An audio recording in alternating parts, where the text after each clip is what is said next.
My name's Liv Penny. I'm the CEO and co-founder of Become, and you will also see my colleagues Bev and Grace here on the screen.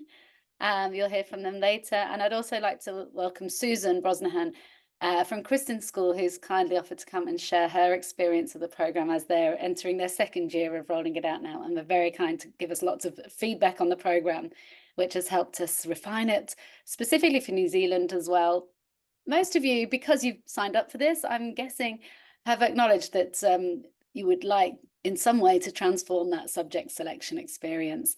We've had a lot of feedback and conversations with schools and systems over the years across Australia, New Zealand, and even the UK about, great, we know we need to do careers education earlier, but what would it look like at the end? What would the real pointy end, how would it be different if we did this work really well? And a lot of the answers came down to, well, that meeting, that decision point, the first decision point we make in year 11 New Zealand, year 10 in Australia would be different. The students would be articulate. They would come having done the research and knowing how to think, having done some exploration and done some testing out of their ideas. And that's really what we're all about here at Become. It's about putting them in the driver's seat. It's about student agency over a future that's designed by them, not defined for them. We know traditionally as a system, we're constrained by how much work we can do in developing their skills over their future. And we really work hard to create the time and space in schools for careers education to be done properly and develop these chances for students to have that real agency over their future. Because what we know is that we've got this natural curiosity from very young ages of, where do I fit in the world? We know that from the primary age and even earlier, people naturally have this curiosity, this innate wondering about where they might fit. What might my place be in the world? And then as a school system, traditionally, we kind of don't cover that off. There's not enough space in the curriculum to keep developing these conversations as part of the curriculum. And often what happens is we leave that in the early primary years many times with fancy dress or Inspiring the Future, I know is great in New Zealand, and lots of primary schools do these events that spark their curiosity and really get them excited and wide-eyed about everything that's out there. But we often leave that then until we come back at the senior end and say, okay, so what are you going to do? And it kind of can hit them out of the blue. So as part of ongoing research, like we've had a lot of feedback and input into this program, but I'd love you just here to share, are they the same? What are the pain points that you see in this process when it hits those subject selection decisions, those senior schooling decisions? What are the pain points? And feel free to either unmute or stick your thoughts in the chat, just to see if if there's everything we've captured, or are there any new pain points that we haven't seen before? I'll give you a chance to think about that.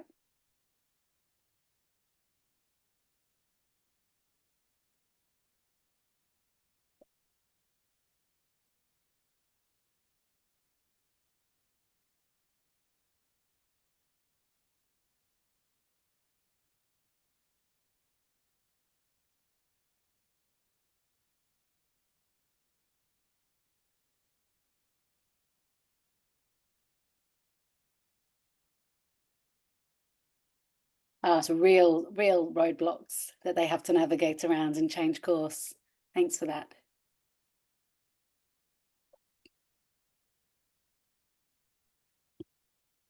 I guess is the pain point then with the students not being able to navigate? Is it the lack of the dropping of expectations and the anxiety about falling off their one path? Oh, you're just on mute, Julie.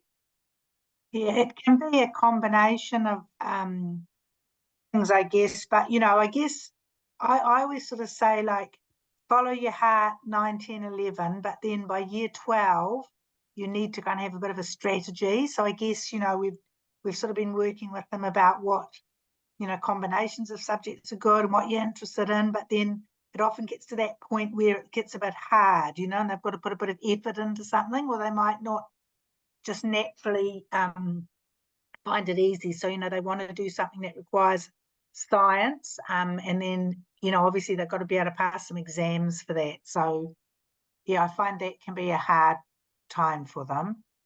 when reality hits. And interesting that you said they have to put some effort in and not just follow the heart and actually do that explicit thinking. And I think often what we hear from teachers rolling out the program is that students say, actually, this is making my brain hurt. This is not what we expected from careers education. And I know Grace, when she rolled out the program in her previous school, that was the comment from some of her students. Oh, like my brain's actually hurting. And this is hard. I think, as a system, we traditionally kind of make it passive and easier, but actually learning how to think about your future is worth it. And it is hard work, and adults find it hard. So that's part of the feedback we often get, the expectation that it should be easy and not being set up to actually have the time and space to think deeply about it. Um, so the Become Your Own Career Advisor program was really set up to address that and actually give them that time and space to come to those sessions, and that the ability to make not just a plan but be planful. So how do I think about these plans? How do I make plans, adapt plans, copy plans, etc.? So being prepared for those adaptive skills of, like, this is one course, and we're going to show you some of the resources in a second. But it's not about rushing to a single plan, not just what are you going to do, but also being able to think about, why am I doing that? How might I do that in different ways, in different pathways? What if things don't go to plan? So much more than just what and that shortcut to one single answer, but the tools to really explore broadly and think deeply about their future, so that they come to that subject selection really well prepared and ready to articulate and feeling confident that they've got this. Become, in general, is this evidence-shaped model that shifts from decision time support, which is often a scramble for answers at the end of high school, within whatever limited resources we've got, whether that's location, whether that's time, whether that's networks, etc., or employment opportunities, and moving that to a model of repeated engagement. So shifting it to early, often, and integrated. And as a whole program, it's delivered from those upper primary years, and it's not about that plan. It's about adaptive skills that are going to give them the chance and the skills to navigate through a lifetime of adjustments and a lifetime of learning. So it is a really different model, but this program is designed to go, okay, at the sharp end, how does this work? How can we get in there and actually really transform that process? Just a bit of the creds behind it. It is evidence-based. We do lots of research pre and post program with every school to make sure we are driving, yes, we're preparing them for their future, but also we know that we're driving really significant engagement gains for today. So helping them connect their learning, helping them put their own why into their learning, and obviously well-being as well. So that, it's an exercise in hope. I think careers education and career development in general, helping people see a vision for their future that excites them and giving them the confidence and pathways thinking that they can get there. We are recognised as by the OECD Career Readiness Programme and as an example of global best practice as well. So that's very exciting. We're really proud of that. Generally, in terms of, we are going to jump into the program itself in a minute, but some of the other evidence that fed into this program was around some of the Monash research that said, 55% of school leavers are choosing careers to please other people. We know from the PISA data that 50% of those 15-year-olds have really narrow aspirations. They're aspiring to just 10 occupations, and that those 10 occupations are the same as they were 20 years ago. Monash data in the UK, in Australia, says the same thing. So 50% aspiring to this narrow picture of success. What is a good job? And those jobs that turn up in the top 10 again and again are those that would get the accepted nods of, like, yes, my kid's going to be a doctor, and everyone smiles and they learn that that's the right answer. But what's happening is that they're getting their definition of success from the outside. Our own data confirms that picture. So as I said, we take pre-programmed data and show real-time aspirations data with every school we work with. And what we see is actually that effect of how narrow their aspirations are is almost double when we get to a single school, with around 50% aspiring to just 5 occupations. So when it comes to making those decisions, we have to look at, oh, where are they at? Where are they starting from? And we know it's narrow. And we know that that top five in any one school context is really driven by the context. So the top five would be very different. ICSIA score in Australia is a measure of socioeconomic advantage and disadvantage. And I could take the ICSIA score off those two lists, and you would be able to picture the type of school, one with doctors at the top, one with tradies at the top. And geography as well, obviously, for very obvious reasons, also influences it. So when a school is near a prison, we see law enforcement come into that top five. When a school is near a defense base, we see military come into that top five. And none of that is wrong. Those top 10 jobs that the OECD see as the globally, you know, doctors, we need engineers, we need lawyers, we need teachers. That's not to say any of those jobs are wrong. It's not to say that someone near a defense base shouldn't aspire to be in the defense forces. You know, they've probably got more insight. They would be able to work from home, near home. They probably know someone who could get them a job. None of that is bad. We're not saying that at all. What we're really saying is, are they their own ideas, or is it a shortcut? And what we want with this program is just to give them a short window of time to stop and go, actually, have I examined, have I designed this way forward from first principles, from the inside out? And have I had a chance to chip away at these external influences and make sure that my ideas are my own? Because all that data is indicating that they're staying naturally, they're staying passively within their lane if we don't do anything else about it. And they're not active in exploring or designing their future. You know, given the chance to take a shortcut, most teenagers will take that shortcut. And they will take a shortcut about their future as well as everything else. And as a system, if we don't give them that time to think about it, if we say, you know, go and have a look at Careers New Zealand or Tahatu at home and pick something, or you've got 2 lessons only, and have a look on this website, we're indicating that the thinking part doesn't matter. So what we want to do is actually give them a chance to chip away at that. Just think critically about those ideas and give them a way to chip away at it, the influences, and really question whether their aspirations are their own, and then move forward with something that they've designed for themselves. And we know that, you know, we can't do that just at the end of year 11 or halfway through year 11. When we say it's important, we need some extra time. Because what happens is if we look at this matrix of exploration, I haven't really explored that much at the bottom too. I've explored lots and I've got no idea to totally decided. Often our processes, because we're short on time, accelerate us as fast as possible to that right-hand end. And we treat success as everybody having a plan. And in fact, at the CATE conference, not last year, the year before, I think the previous Minister of Education stood up and said, my ambition is for every school leaver to have a plan. And I could hear all the careers advisors in the audience go, oh, because we know intuitively that you can rush someone to a plan, but very often they're ticking the box of getting the plan and it's not their plan. And that Monash paper, if you haven't read it, is fantastic because it really shows the anxiety attached with making a plan that's someone else's and feeling that you have to follow that plan through. And just to be really clear, our foundations are rooted in the chaos theory of careers.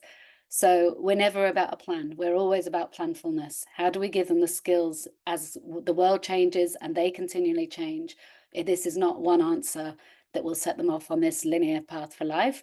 We want them to recognize that the world is constantly changing and evolving as they are, and they should be prepared for that and open to that.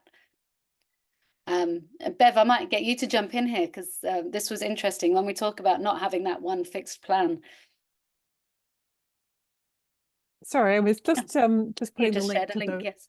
Yeah, to the Monash paper in the chat for you if you hadn't actually seen it, because it was a pretty powerful paper. Yeah, so I took this photograph yesterday. I was at Melbourne University, and just because we don't expect you to have a 10-year plan at 17, it really struck me. I actually stopped in my tracks, and I think a poor student walked into the back of me as I took the picture. But I was thinking, you know, here we are at one of the elite universities, one of the universities that measures and prides itself and promotes itself on being exclusive and being quality, and they're acknowledging that the capacity to change your mind, to know your general direction, but to change your mind is a major part of what's happening at university. I thought it was really interesting. I'm not sure we would have seen that 10 years ago. What do you No. think? Other thoughts on this one? Oh, yeah, it's difficult, isn't it? Because, you know, they're young people, and I mean, I guess, you know, they don't have a lot of experience, and I'm finding more and more, you know, traditionally I'm in a little town, Dargaville, North London. Traditionally, most of our kids, or a lot of our kids have had work, you know, they've had work experience, but I'm finding that seems to be less and less now. And I've got kids in year 13 who've had no paid work experience, you know, so I kind of feel like that makes it really hard for the, you know, because they just haven't got that sort of experiential sort of thing. And so I guess with them, I'm sort of going more down the track of, well, one thing leads to another, you know, and you don't necessarily have to have that plan, but you know, what also we're sort of aiming for next year, and you know, is that kind of getting a job, and then we can go down the track of what, you know, because there's not that many jobs here, and you know, so it is really particularly hard with young people, and then there's often also that thing of that they kind of over you know, some of them think that they can do anything, and they're kind of really overconfident. And again, that's because they haven't actually ever done, you know, really done had any work experience or done anything. And if, you know, if you do card sorts and things with them, you know, they'll say they can do this, this, and this. And I'm thinking, I don't know about that.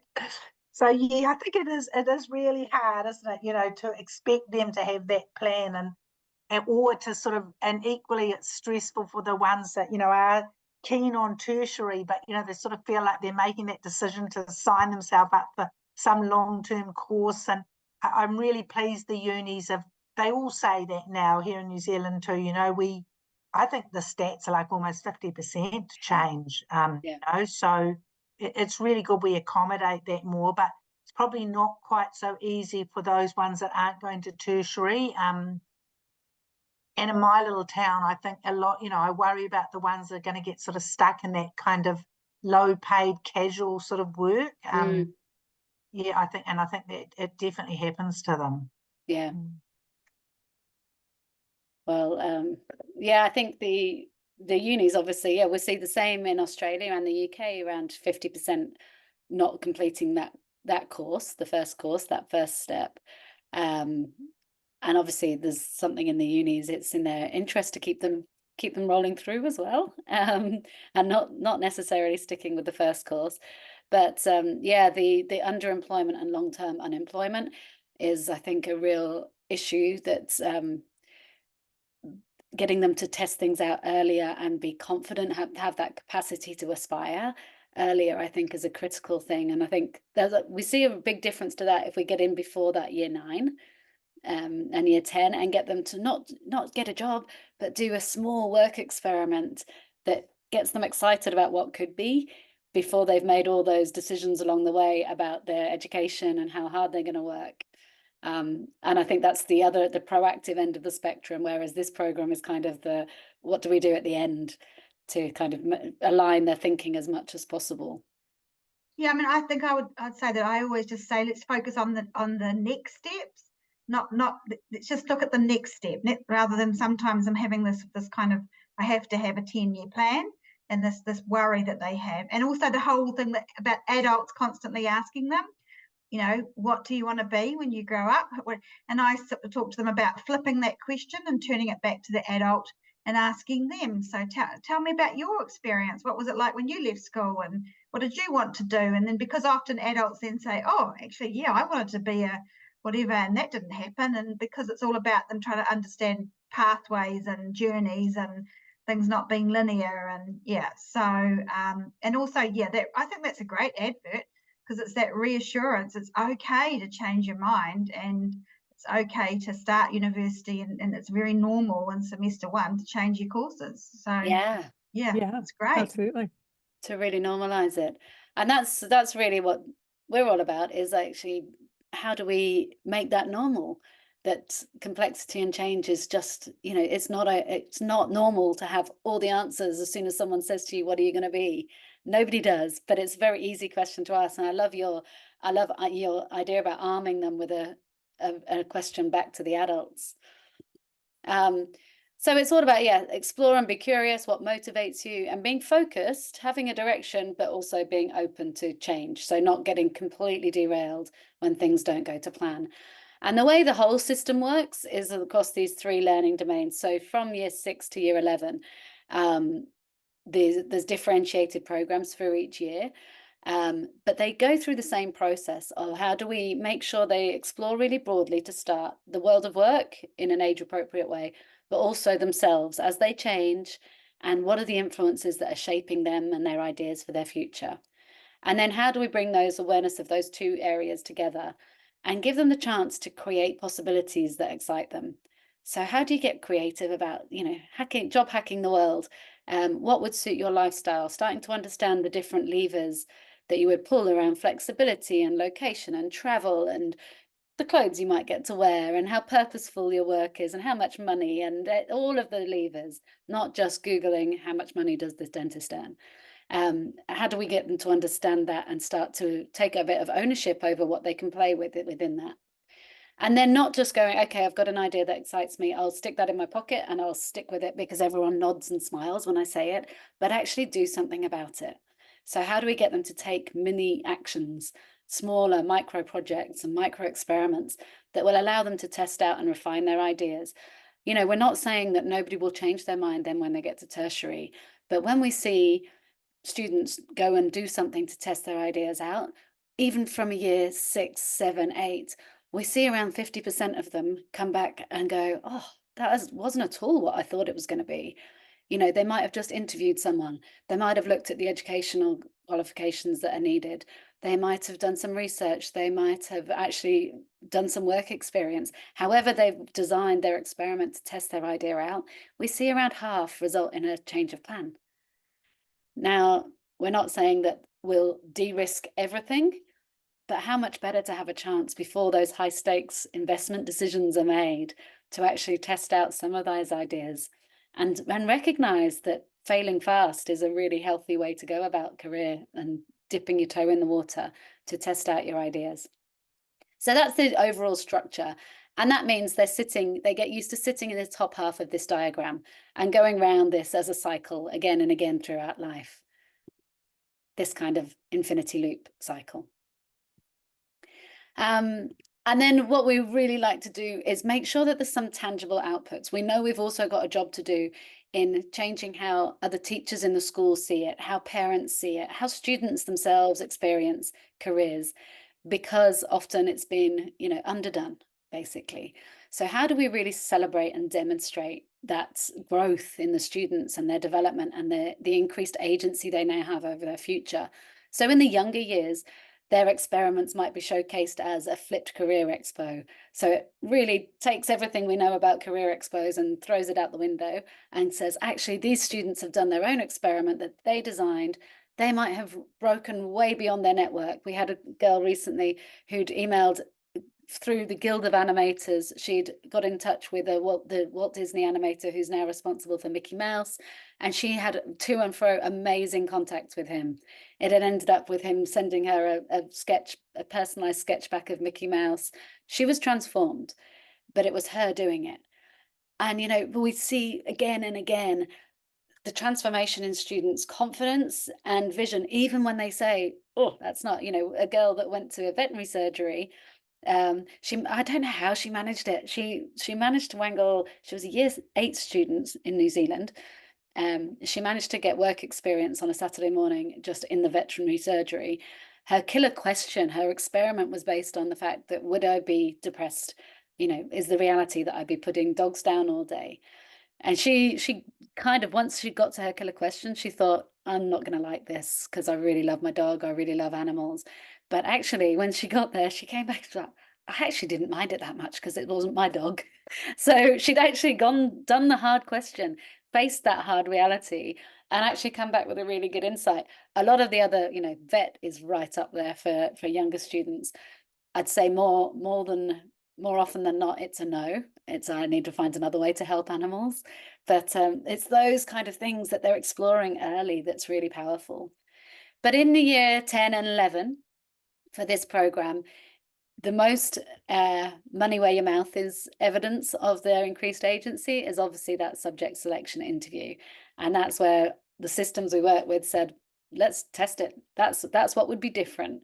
If careers education was done well, that's where we would see the biggest difference, by showcasing that development of agency back to parents, to teachers, to careers advisors, and for the student themselves to amaze themselves about how in control they've become through a scaffolded process of their future.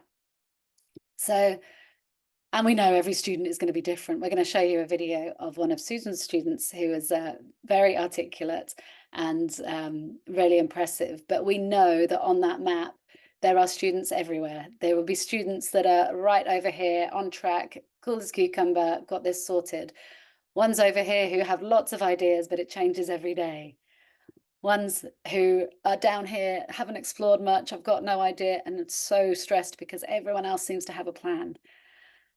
Ones who are just apathetic, I don't care, never really thought about it. Ones who are totally unrealistic. I'm really decided I'm going to be a footy player.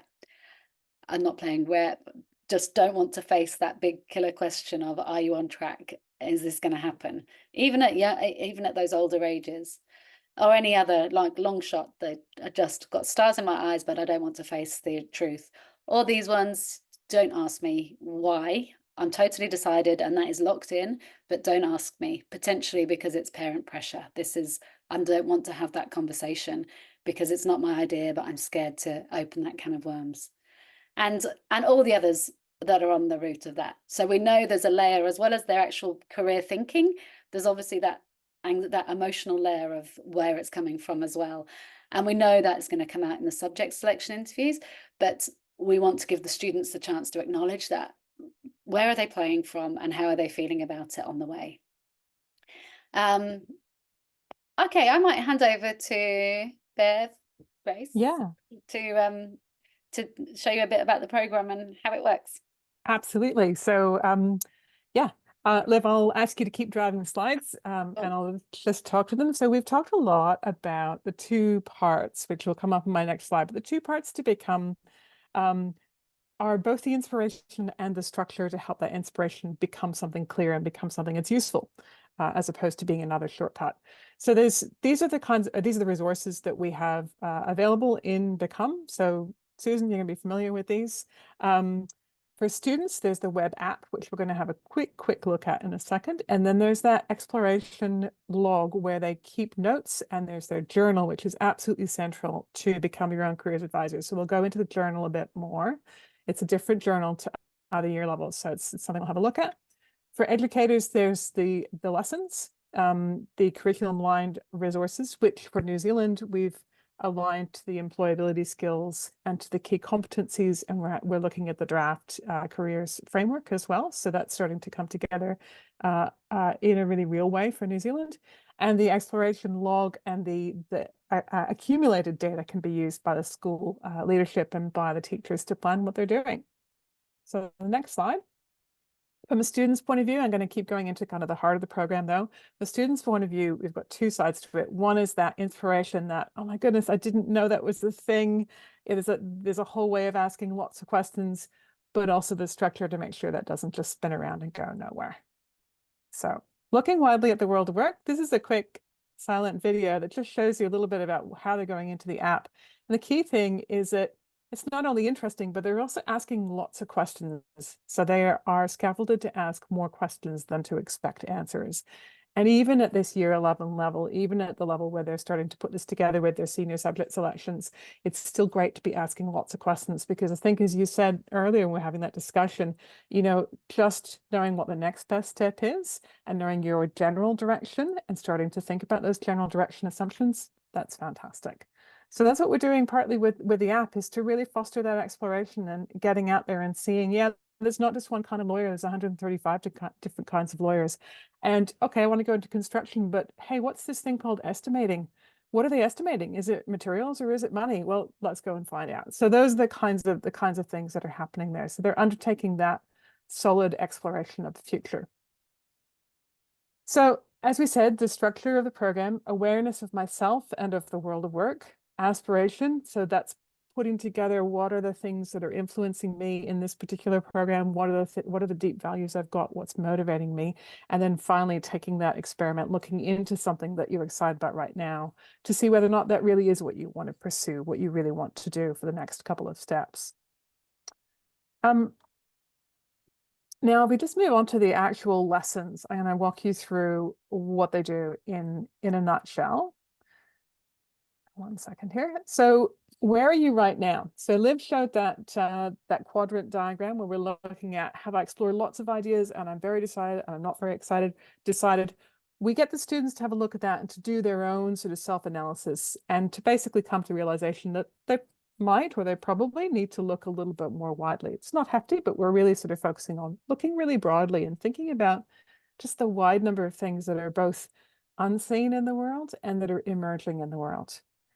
Who decides is a really neat lesson. In fact, I particularly like this one. This was students ask a lot of questions. Who decides when the next census will be held? Who decides what date the school terms are? Who decides who pays what for medical care? So there's a lot of those sort of social and public affairs jobs that are completely invisible to most of our students. We unpick a lot of those in that lesson, but then we start also unpacking some of the collaborative zones in public life and in commercial life and in education and in other areas. So for example, who's deciding what a streetscape looks like? Well, it's not one person. It's a team of different specialists. So that's definitely another way of opening their eyes to invisible jobs around them. That's what we're doing there explicitly.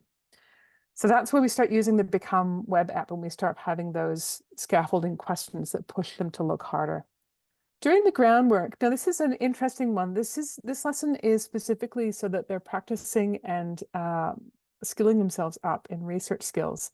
And it's not about going and finding information. It's the step before that that is actually incredibly important, which is asking really great questions.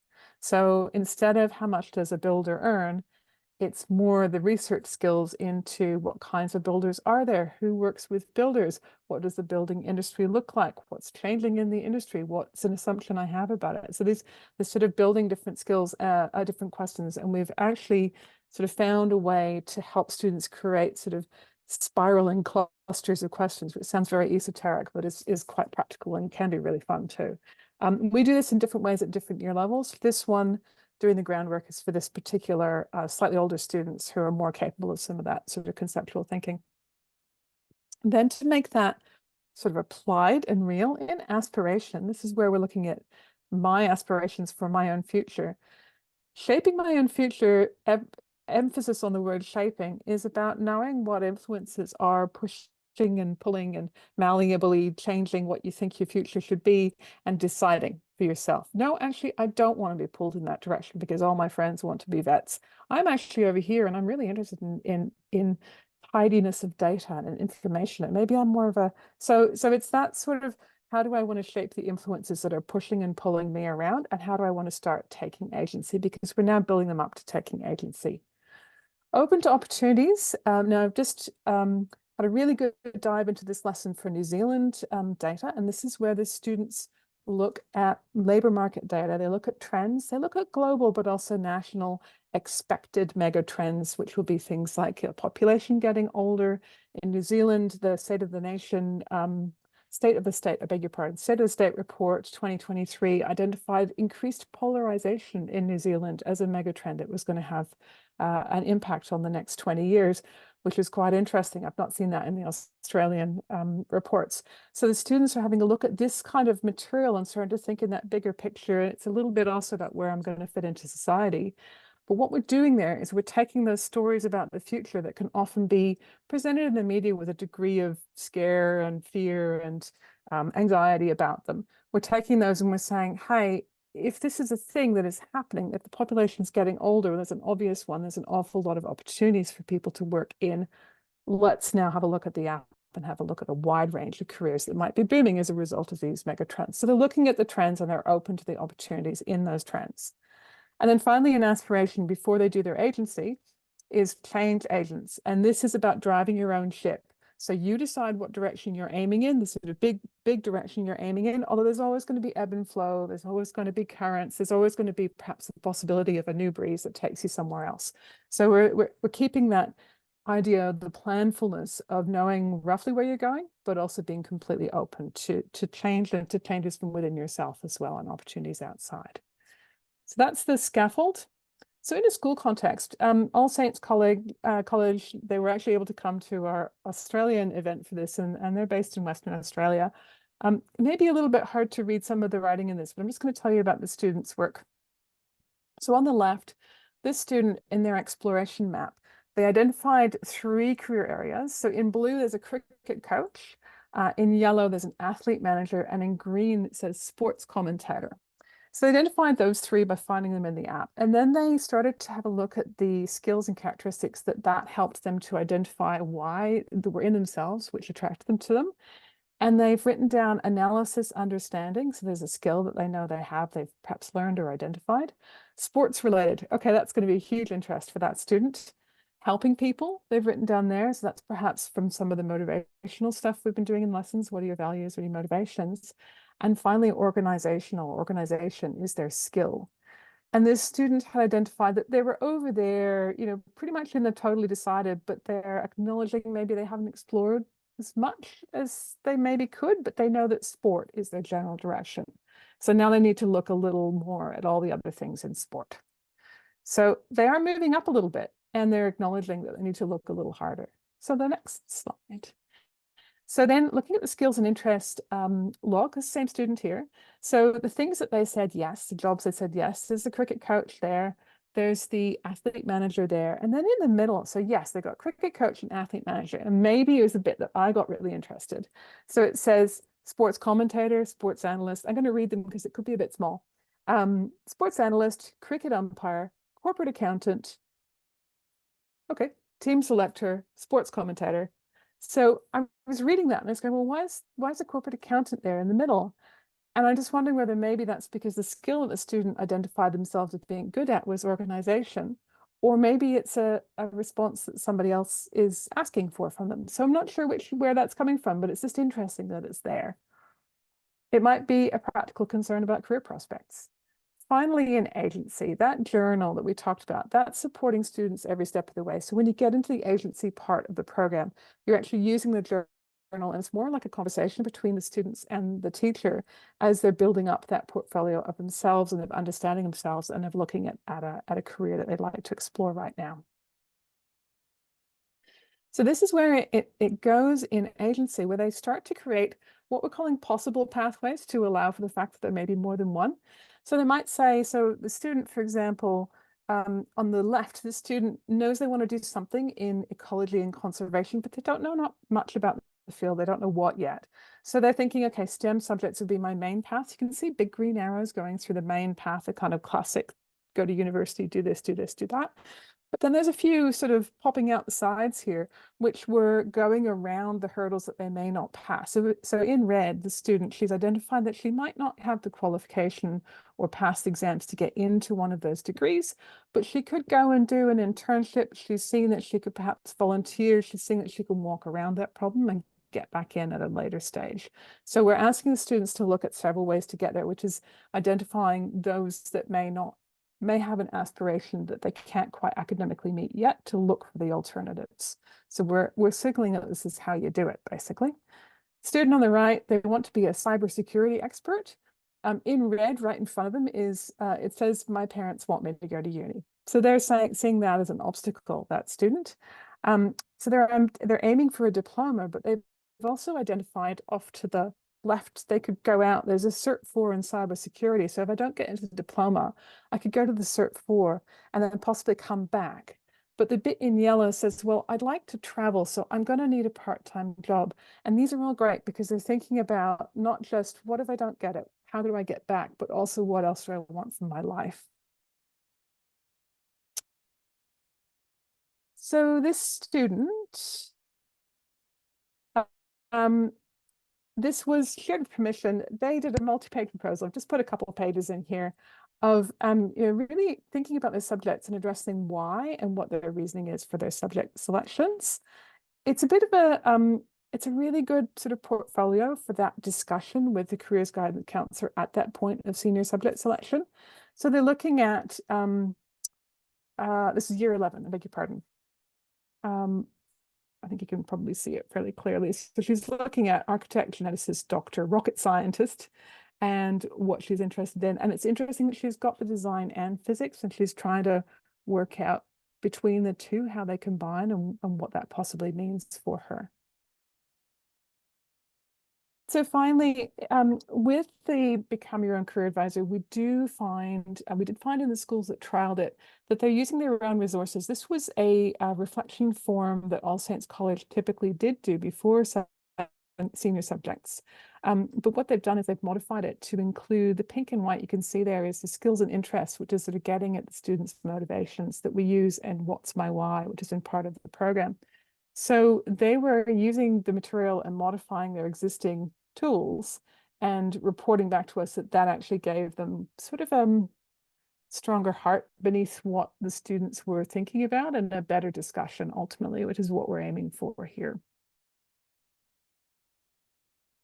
So this is the video, but I think at this point I'd like to invite Susan, if you wanted to say anything or to talk to Liv and I about your experience with trialing the program and what attracted you to it, but also what you would do differently and what you changed in the program. I think now we can move to more of a discussionary stage. Yeah, it was interesting actually. I was in a lesson today with the year 11s who are just starting the program. So this was their second lesson, and it was a relief lesson. I was just in there to start them off, and another teacher came in and she said, "Oh, they're playing a game. That looks fun." And I was like, "Well, no, it's an app." And actually, and then it was just to see the fact that they were so engaged, so engrossed, and then also just the idea that it's so interactive. It really holds their attention, and then also allowing them time and space within the lesson to explore the app properly and to build up that journal, and and also just sometimes put down the things they don't want to do, for sure, to kind of also build up that I know I really don't want to do anything to do with office work or whatever it is that they're sort of working out what would work for them. So that's I think the app is really powerful. In terms of the conversations that obviously I think it was really good that the point that, yes, you're going to have a whole range of students, and the student on the video is someone who is obviously very bright and very articulate, but also has thought, really in detail. I'm not saying all of my students are like that by any means, but what it is meaning is that when the conversations are being had with their academic deans, with their parents, with me, with IB coordinator or NCEA, that essentially the conversations, our experience last year, that the level of the conversation was better, because essentially they're coming with some reflection on themselves and on the world of work and on future pathways. And as you say, it's also about matching up with what we also provide them, which is some videos from other students about subjects and what those subjects are like, and those sorts of things to support their decisions. So I just think it really was, it really enriched the discussion, and it meant that the students, that what's my why is just such an important question. And I think that they can have time. And it changes too, doesn't it? Yeah. I think, the permission to change your mind, but to know that you are still you as you change your mind, because you're figuring out who you are. I think that's actually really important to be super explicit about it, because it's going to be really different for lots of different people as well. And that good. lesson where they look at what they were like when they were young and what they're like now, that idea that you're still changing, developing, and that's always really good too. So I don't know if that's helpful.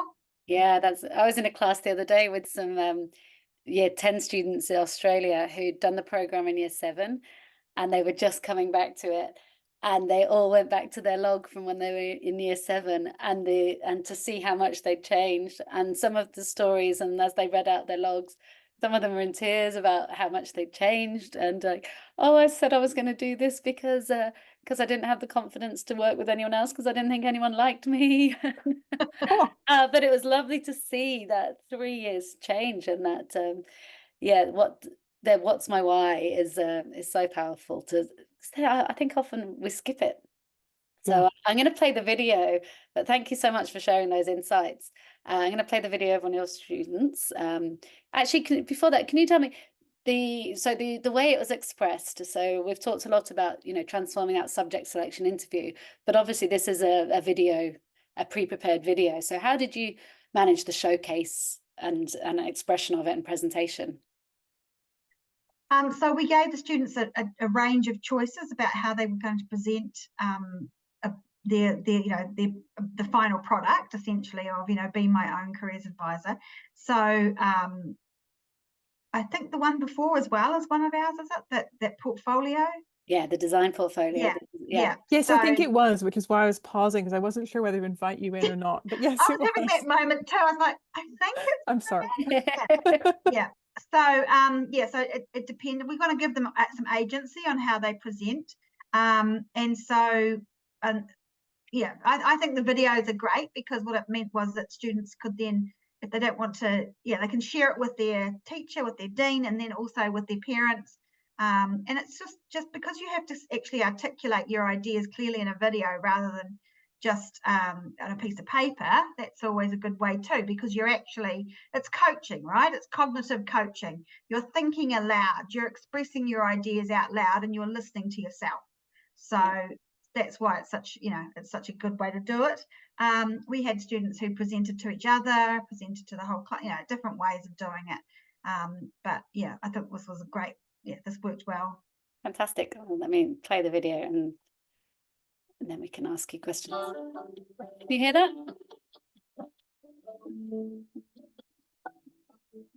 Can you not hear it?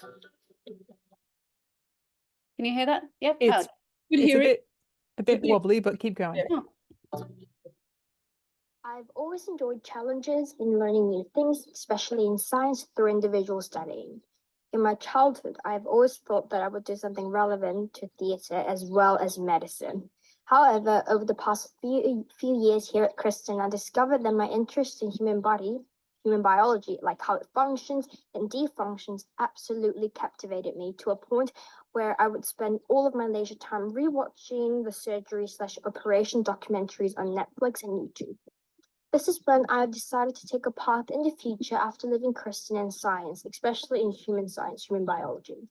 I don't know yet if my ultimate career goal in life is to be a surgeon or a forensic pathologist, or to be working at a national forensic center, since I'm also interested in criminology, highly interested in criminology. However, one thing that I know is that all of these jobs are highly, highly, highly linked to science. This is why I've chosen to take 2 sciences, bio and chem, next year, and potentially as my high-level subjects, since I'm already doing pretty well with these 2 subjects this year. So these are our subtitles. Also, I'll be taking psychology to enhance my ability and my knowledge on different fields in medicine. And also, if I choose to work at a place where I have to analyze dead bodies, crimes, I think that's going to be highly useful. And also, for my languages, I'll be taking English A, Langlet, and Spanish B, as I think that having to speak 3 languages in life, including Korean, will be highly beneficial, as all of these jobs require teamwork and working in teams, and I also want to work around the world and not just in one place. And lastly, I'll be taking math high level next year, because I like maths sometimes, and it helped me to expand my knowledge and skills on numeracy, which I think it is very crucial in life. And it is also a requirement to get into a med school in Australia. So yeah. Thank you. Pretty impressive. But I think, Liv, one of the things that we discussed when we were looking at this video was that, and Susan, feel free to chip in, the student's obviously a high performer, and we'd be really tempted to feel, oh, she's going to be fine, she's got a plan. But what was really nice in her video was that she was acknowledging that she's changed, that she's got multiple strands, that she's thinking of, that there's different ways of putting them together. And that was really taking agency. So, you know, that's what was so great about that video in particular. Yeah. Anything else? Did you have any feedback from parents last year? Yes, we actually had a student who, and I think I may have a clip of the video anyway, which the student spoke to our parent on a parent coffee morning about what the Learning for Life lessons had been like in careers. And yeah, and so we just asked her to present, you know, she had some, you know, warning about it, but she got up and presented without us knowing what she was going to say. And essentially, and it was, yeah, it was great. It was great because she gave her, you know, her impression of what it was like, and then also the fact what she was learning from it and the reflection. And yeah, so the feedback from parents has been very favorable, because what I like is also that the focus on well-being, you know, that's a big part of schools these days. You know, we've got students that are very, you know, and very different perhaps because of what's happened in the last few years, and so they anything that gives them a sense of hope and optimism and a sense of positivity and a sense of agency is all good for well-being, and parents of course appreciate that. So yeah. Fantastic. And on the screen there is just the existing frameworks that Bev mentioned earlier, and lots of schools are delivering either in, if they do have Learning for Life lessons or careers, explicit careers lessons, that's great. Other schools across year groups are using pastoral care. And obviously there is a lot of curriculum alignment as well. So in the PD, we'll work with schools to work out the best fit for their own context, and how long they've got, who's teaching it, etc. is all we know. We know this is not a one size fits all. For all schools have dedicated time and qualified teachers. So the program supports all of that. What I would say is that these resources are so standalone in terms of the quality. Like it actually is going to save you time because it's all there and it's all good quality. So that's what I find is that instead of me having to kind of reinvent the wheel, right, which is what we often do, you can actually use what's there and get a lot out of it. And yeah, and some of them can be quite short. So yeah. And also good if it's stuff that you can sort of send some, because you know you're always going to get some kids that will run with it, and if they can go off and kind of do it themselves a bit more, that's really helpful too, isn't it? You know? Yeah, and that's what I said to the kids today. I said the students that put the most into this will get the most out of it. And so, you know, yeah, and some of them are going to obviously be more engaged in it, and you know, in terms of setting things to do at home and things that they can look at or whatever. Also, the teachers that teach it, that, you know, I don't teach the course, so that I've got, you know, different skills and sets, but the PD that they offer before you start is really good too, and it gets everybody on board with what are you doing. So if you've got other people, and as I say, it's pretty, like the teacher instructions, it's also well set out that it's pretty foolproof. So well, you definitely need that, because if you're asking form teachers to do it, you know, form teachers, they kind of see that form class as a, you know, it's kind of an add-on, you know, and I definitely, if I want stuff to happen in form class, I have to make it very easy and very easy to deliver and for people to do, you know, because it just, otherwise it just doesn't happen. So yeah, we actually, for this, we're running, we know people don't have much release time, and we're running short virtual PDs for the whole, whoever's teaching it can come to a short virtual PD to get the enthusiasm for why we're doing it, and not make it feel like, oh, this is something extra. But actually our goal for non-career specialist teachers is for them all to walk away and say, actually, this was the best discussion I've had with my students. This lesson is the most engaging lesson. So we're really working hard to try and change their perception of what career development is as well, because a lot of people, you know, base it on what their experience at school was, and we know it needs to be better. So Susan, thank you so much for your insights. Thank you for coming and sharing the work and your fantastic students' work. But thank you so much for sharing everything. Julie, thank you. And we'll see you very soon.